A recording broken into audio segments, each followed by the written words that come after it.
Assalamualaikum warahmatullahi wabarakatuh.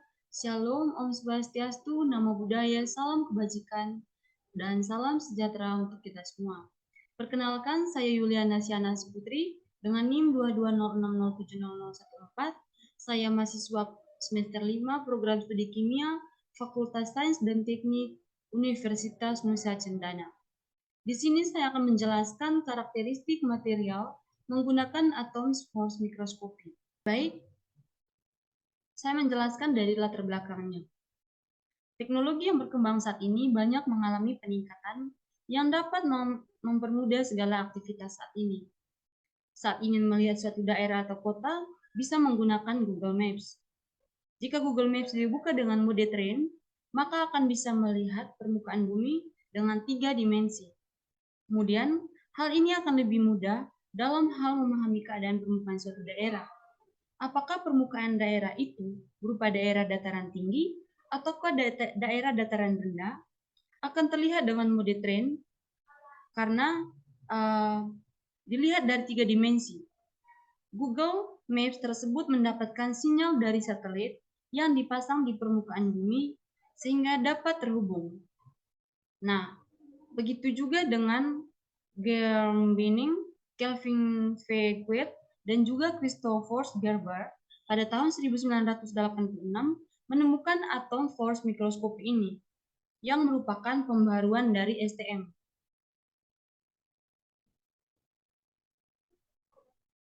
Nah, di sini pasti ada yang bertanya-tanya, apa sih itu AFM? Nah, AFM ini adalah teknik canggih yang dapat mencitrakan hampir semua jenis permukaan, termasuk polimer, keramik, komposit, kaca, dan juga sampel biologis. Mikroskop gaya atom atau AFM ini adalah jenis SPM dengan resolusi yang ditentukan pada orde fraksi nanometer lebih dari 1000 kali lebih baik daripada batas difraksi optik. Kemudian ada beberapa prinsip kerja dari AFM ini. Yang pertama ada penginderaan, permukaan, deteksi, dan juga pencitraan. Mikroskopi atom bekerja berdasarkan prinsip pengukuran gaya antar molekul dan mengamati atom dengan menggunakan permukaan spesimen yang diuji dalam skala nano. Nah, fungsinya yaitu memungkinkan 3 dimensi utama bekerja dengan meliputi penginderaan, permukaan, deteksi, dan juga pencitraan. Mikroskop gaya atom melakukan penginderaan permukaan dengan menggunakan cantilever atau elemen yang terbuat dari blok kaku seperti balok atau pelat yang menempel pada ujung penyangga yang menonjol keluar sehingga membentuk sambungan sehingga membentuk datar tegak lurus yang vertikal seperti dinding. Mungkin seperti ini. Kemudian cantilever memiliki ujung tajam yang memindahkan permukaan sampel dengan membentuk gaya tarik antara permukaan dan ujung saat cantilever mendekati permukaan sampel. Nah, saat cantilever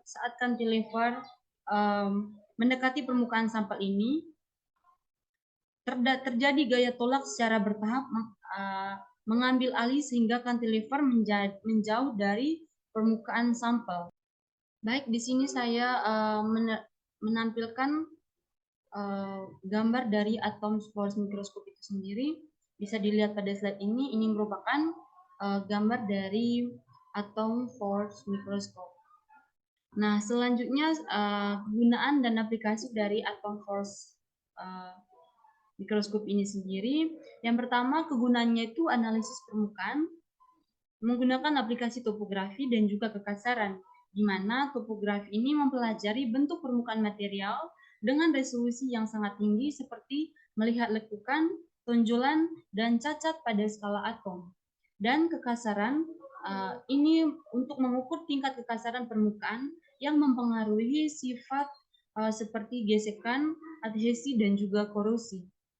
Yang kedua itu kegunaannya itu sebagai karakterisasi film tipis, di mana aplikasi yang digunakannya itu untuk mengukur ketebalan. Di sini mengukur ketebalan film tipis dengan presisi tinggi, kualitas antarmuka, dan juga menganalisis kualitas antara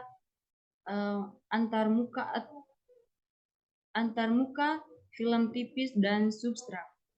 Yang ketiga itu untuk kegunaannya itu untuk penelitian material baru, di mana aplikasi yang digunakan itu untuk pengembangan material nano dan juga karakteristik material fungsional. Selanjutnya ada kelebihan dan kekurangan dari atom force mikroskop ini sendiri, di mana kelebihannya itu meliputi yang pertama mudah menyiapkan sampel untuk observasi, yang kedua dapat digunakan dalam ruang hampa, udara dan juga cairan, yang ketiga pengukuran ukuran sampel akurat ini memiliki pencitraan 3 dimensi, yang keempat dapat digunakan untuk mempelajari unsur hidup dan tak hidup, yang kelima dapat digunakan untuk mengukur kekasaran permukaan. Yang terakhir, digunakan dalam lingkungan yang dinamis. Kekurangan dari atom force mikroskop ini sendiri, yang pertama, hanya dapat memindai satu gambar berukuran nano pada saat waktu sekitar 150 kali 150 nanometer. Nah, yang kedua itu memiliki waktu pemindahan yang rendah yang dapat menyebabkan pergeseran thermal pada sampel. Yang ketiga, ujung dan sampel dapat rusak selama deteksi. Yang terakhir itu dia memiliki perbesaran dan jangkauan vertikal yang terbatas. Nah, di sini ada contoh-contoh yang mencakup atom force mikroskopi. Yang pertama itu ada resolusi informasi dengan persiapan sampel, di mana resolusi di sini dia mampu mencapai skala atom dan memungkinkan pengamatan secara detail pada permukaan yang sangat kecil. Pada informasi dia bisa menyediakan informasi topografi permukaan yang sangat detail dan termasuk ketinggian, kekasaran, dan sifat mekanik permukaan. Dan pada persiapan sampel dia sangat relatif sederhana dan tidak memerlukan persiapan sampel yang sangat rumit. Nah, berikutnya ada aplikasi AFM dalam analisis kerusakan komponen elektronik. Nah, di sini adalah studi kasusnya, identifikasi jenis kerusakan. Yang pertama itu ada kerusakan mekanis, habis itu kerusakan kimia, kemudian kerusakan akibat panas, dan juga kerusakan akibat listrik. Nah, kerusakan akibat mekanis di sini contohnya ada goresan, ini ada goresan atau retak, kemudian kerusakan kimianya ada korosi, kerusakan akibat panas ada ini karena itu akibat suhu yang sangat tinggi, kemudian kerusakan akibat listrik atau degradasi dielektriknya ya ini, pembentukan void. Kemudian analisis mendalam, yang pertama yaitu mengukur kekasaran permukaan, yang kedua mengukur kedalaman kerusakan, kemudian menganalisis struktur kristal, yang terakhir mengidentifikasi partikel kontaminan, di mana mengukur kekasaran permukaan ini untuk mengevaluasi tingkat kerusakan dan potensi dampaknya terhadap kinerja. Kemudian untuk mengukur kedalaman kerusakan, itu digunakan untuk menentukan tingkat keparahan pada kerusakan. Kemudian mengidentifikasi partikel kontamin itu dengan menganalisis morfologi dan komposisi partikel. Dan yang terakhir ini dia menganalisis struktur kristal, di mana kegunaannya itu untuk mempelajari perubahan struktur kristal akibat kerusakan. Baik, mungkin itu saja yang bisa saya sampaikan pada materi karakteristik material atom force mikroskop ini. Kurang dan lebihnya saya minta maaf. Sekian dan terima kasih.